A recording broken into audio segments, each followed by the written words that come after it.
Bonjour et bienvenue à nouveau sur How to Set Info. Dans cette vidéo, je vais vous montrer comment utiliser les fonctionnalités de multitâche du Galaxy A56. Commençons.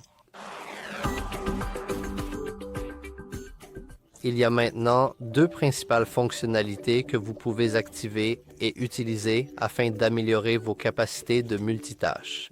La première est la fenêtre flottante et la seconde est l'écran partagé. Ces deux paramètres se trouvent si nous allons dans les paramètres, que nous faisons défiler jusqu'en bas, puis que nous allons dans Fonctions avancées. Et ici, nous pouvons aller dans Multi-fenêtres. Et comme vous pouvez le voir ici, nous avons deux options, balayer pour écran partagé et balayer pour affichage en fenêtre pop-up. Comme vous pouvez le voir, elles sont toutes les deux désactivées, alors activons l'écran partagé. Et cliquons dessus pour un petit tutoriel. Comme vous pouvez le voir maintenant, pour passer en mode écran partagé, il faut faire glisser deux doigts du bas de l'écran vers le milieu afin d'entrer en mode portrait. Donc, tout ce que nous avons à faire, c'est simplement appuyer comme ceci. Cependant, peu d'applications fonctionnent ou ne sont pas prises en charge par cette fonctionnalité, comme les paramètres par exemple. Alors passons, je ne sais pas, au Play Store et essayons le raccourci comme ceci. Et comme vous pouvez le voir, cela fonctionne parfaitement. Nous pouvons maintenant accéder à nos paramètres. Et ici, nous avons notre écran partagé, ce qui nous permet d'utiliser deux applications simultanément. Nous pouvons toujours appuyer sur ces trois petits points ici pour échanger les applications. Ainsi, celle du bas deviendra celle du haut et celle du haut deviendra celle du bas. On peut toucher l'icône étoile ici.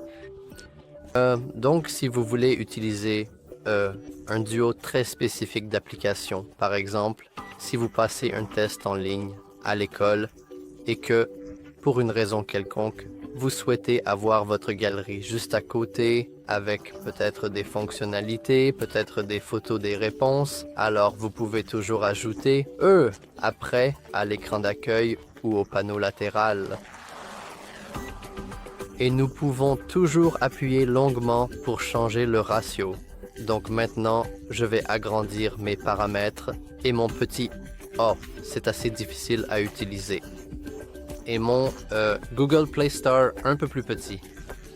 Et pour quitter, tout ce que vous avez à faire, c'est de faire glisser une des applications complètement vers le bas, ou nous pouvons toujours, laissez-moi l'activer rapidement à nouveau. Alors appuyons sur Oh, appuyons longuement, ou nous pouvons simplement aller dans le menu des onglets et simplement le fermer. Et c'est l'une des fonctionnalités de multitâche. L'autre, c'est la fenêtre flottante. Pour l'activer, il faut à nouveau descendre tout en bas dans les paramètres vers Fonctions avancées et Multi-fenêtres. Maintenant, nous voulons activer Balayeur pour la vue pop-up. Et comme vous pouvez le voir ici, nous pouvons activer la vue pop-up en glissant depuis l'un ou l'autre côté de l'écran. Je vous conseille d'augmenter la zone d'angle car par défaut, comme vous pouvez le voir, elle est réglée sur la plus petite. Chaque fois que j'essaye de le faire, disons sur mon Play Store, c'est vraiment difficile à faire. Bon, cette fois-ci, ça a en fait fonctionné du premier coup. Cependant, normalement, vous pouvez toujours simplement étendre votre centre de contrôle au lieu de votre fenêtre flottante. Donc, je vous conseille d'augmenter un peu la zone d'angle. Et donc, voyons comment l'utiliser. Disons qu'on peut faire ça. Oh, comme vous pouvez le voir, je vais probablement avoir du mal. Oh, ou peut-être pas.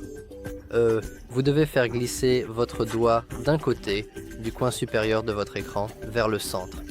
Donc, disons que je veux que ma fenêtre flottante ait cette taille et maintenant, j'ai une petite fenêtre flottante de mon Google Play Store. Nous pouvons appuyer et maintenir la petite barre ici pour la déplacer. On peut aussi la déposer ici pour l'ouvrir en mode écran partagé, mais nous n'allons pas le faire tout de suite. Revenons à notre Play Store. Revenons à notre fenêtre flottante. On peut toujours simplement cliquer dessus et... Ah oui, cliquez dessus et ici, nous avons plusieurs options différentes. On peut fermer complètement la fenêtre. On peut appuyer ici pour la minimiser et maintenant c'est une petite icône flottante. Donc disons que je veux activer mes paramètres. J'ai donc mes paramètres et on peut toujours cliquer sur cette icône pour rouvrir mon petit Play Store. Chaque fois que je clique dessus, je peux aussi appuyer longuement sur cette icône pour passer automatiquement en mode écran partagé. Alors laissez-moi, faisons-le rapidement, supprimons-le et revenons simplement en mode fenêtre flottante.